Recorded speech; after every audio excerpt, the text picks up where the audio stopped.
Good morning to everybody. I am starting with your English book, class 7 and chapter 7. Chapter 7. You turn your book on page 44. Once there was an unmarried young man named Muhammad Beg. एक समय की बात है कि एक अविवाहित व्यक्ति था जिसका नाम था Mohammed Beg. He lived in Baghdad. वो बगदाद में रहा करता था.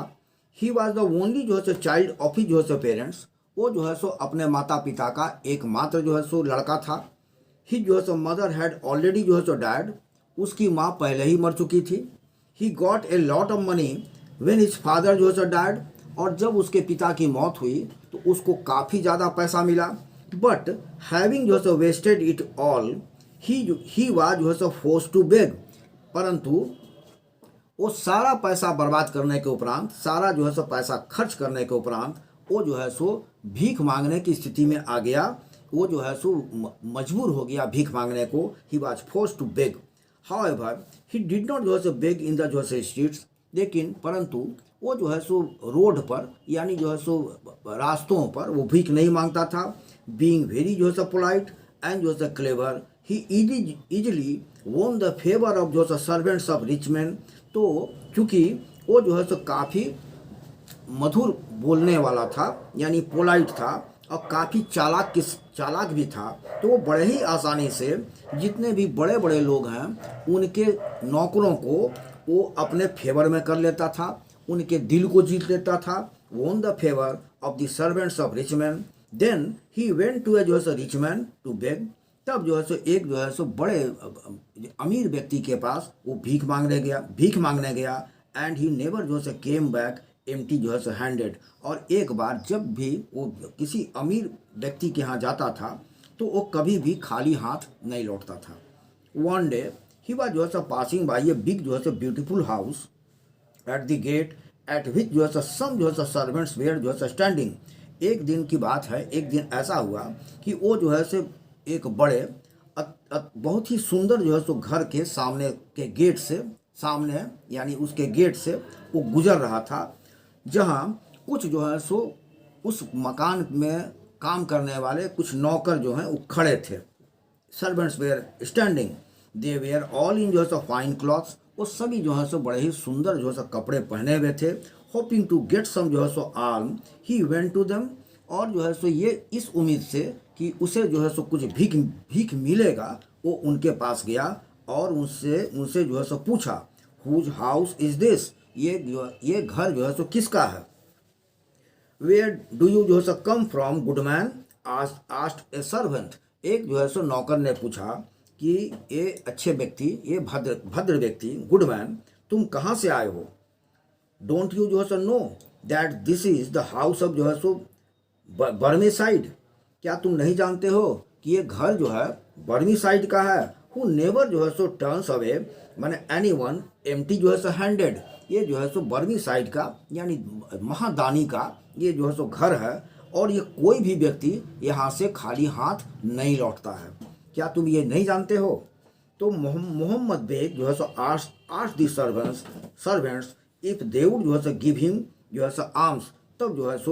तब मोहम्मद बेग ने उन लोगों से पूछा कि क्या वे हमको भी कुछ भीख देंगे, आर्म्स देंगे. One of the servants said to him. उनमें से एक नौकर ने उससे कहा, you had better go in and beg from our master. अच्छा होगा कि तुम खुद अंदर जाओ और हमारे मालिक से मांगो, यानी उनसे बेग करो, उनसे भीख मांगो. So the young man went in. इसलिए वो व्यक्ति अंदर गया. And after passing through many rooms at last came to a very beautiful room. और कई कमरों को पार करते हुए वह एक अति सुंदर रूम में आया. Where he saw an old man seated on a sofa. जहाँ उसने देखा कि एक बूढ़ा व्यक्ति एक सोफे पर बैठा हुआ है. The old man welcomed him so kindly that he at once said to him, Sir, I am a poor man I have जो है सो कम टू यू फॉर जो है सो आर्म्स, आई एम जो है सो वेरी हंगरी। तो उसने कहा, वो जो वृद्ध व्यक्ति था उसको बड़े ही जो है सो प्यार से, बहुत ही जो है सो दया के भाव से उसने जो है सो उसका स्वागत किया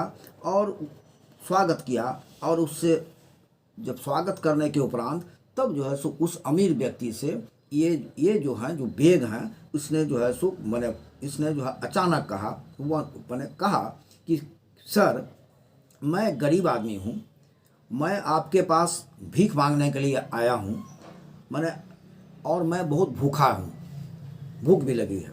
the old man said, young man, it is possible that a man like you should remain जो है Hungary while I am in Baghdad. तो बुद्ध व्यक्ति ने कहा उस जो है सो बेग से कि यंग मैन, नौजवान, ये जो है सो ये इट इज जो है possible that a man like you, ये क्या ये संभव है कि मैंने एक जो है सो मैंने जवान व्यक्ति, तुम्हारे जैसा जवान व्यक्ति वो जो है सो भूखा रह जाए जबकि मैं बगदाद में हूँ, यानी मेरे बगदाद में रहते हुए कोई भी व्यक्ति भूखा नहीं रहता है, ये उसका कहने का सेंस था। Sir said the young man, तो नौजवान ने यानी बेग ने कहा, सर आई हैवंट जो है ईटन एनीथिंग सिंस मॉर्निंग, यानी सुबह से मैंने कुछ नहीं खाया है। व्हाट, यू आश्चर्य हुआ क्या? Said the old man, are you जो है सो डाइंग ऑफ हंगर, क्या तुम भूख से मर रहे हो? हेयर जो है सो स्लेव मैंने ब्रिंग जो है so water so that we may जो है सो वॉश योर जो है सो हैंड्स बिफोर वी जो है सो स्टार्ट जो है सो ईटिंग। तो यहाँ बोला, उसने कहा हेयर स्लेव जो है सो ब्रिंग जो है सो मैंने वाटर का जो गुलाम थे उसको आदेश दिया कि पानी लाओ ताकि हम लोग जो है सो खाना आरंभ करने के पहले हाथ धो लें, यानी जो है सो वॉश कर लें हाथ को।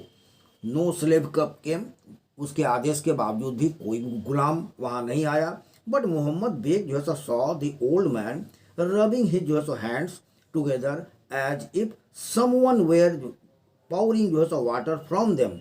ऐसा लग रहा था कोई गुलाम वहाँ नहीं आया, परंतु मोहम्मद बेग ने देखा कि जो बूढ़ा जो व्यक्ति है वो अपने हाथों को मल रहा है, माने एक साथ माने दोनों हाथों को मल रहा है, ऐसा जैसे कि लग रहा था कि कोई व्यक्ति ऊपर से पानी ढाल रहा हो, पाउड कर रहा हो वाटर को, माने उन हाथों के ऊपर।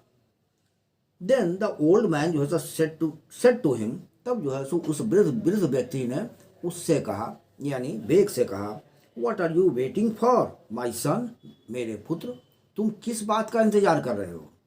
वाई डोंट यू जो है सो वॉश योर हैंड्स टू, तुम भी क्यों नहीं अपना हाथ धोते हो? Thinking that it was a joke on the part of the old man, ये सोचते हुए कि बूढ़ा व्यक्ति उससे मजाक कर रहा है, मोहम्मद बेग जो है so went near him, Mohammed Baig उसके नज़दीक गया एंड जो है so pretended to wash his hands, और उसने ऐसा बहाना किया, ऐसा दिखाया जैसे वो हाथ धो रहा है। आई एम जो है सो closing this chapter here. Next day I will continue with the next portion of the same chapter.